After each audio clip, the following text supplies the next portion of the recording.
जगा माणसाच्या सारखे ते तुमच्या सोबत असतील, तुमच्या सोबत बसतील, तुमच्यासारखे दिसतील, परंतु ते तुमच्यासारखे नसतील असे संत आहेत.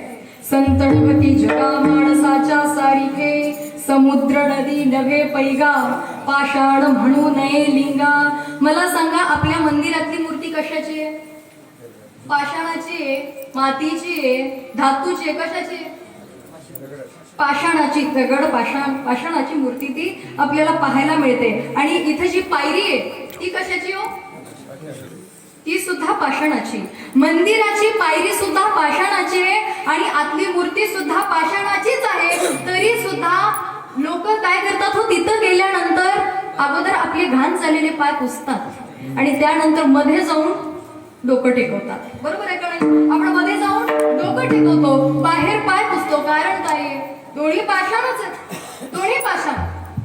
पण अंतर खूप मोठा आपल्याला पाहायला मिळतो. कसा फरक आहे का बरं का?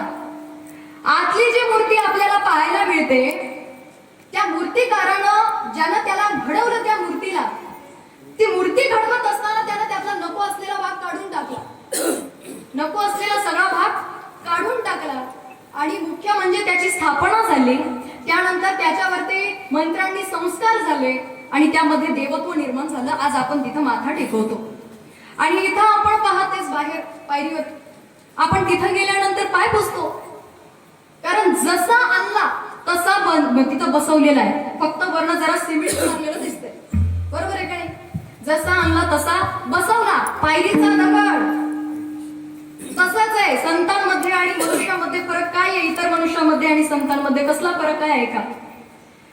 संत हे आतल्या मूर्तीसारखे आहेत, आतल्या पाषाणासारखे, आतल्या मूर्तीसारखे संत. नको असलेले अवगुण त्यांनी काढून टाकले, फक्त सद्गुणच ठेवले. त्यांच्यामध्ये देवत्व निर्माण झाला. आज आपण संतांच्या ठिकाणी, संतांच्या पायावरती डोकं टेकवतो. जसा जन्माला आला तसा वाढला, एक दिवस गेला, सामान्य मनुष्य. समुद्र नदी नव्हे पैगा, पाषाण म्हणू नये लिंगा.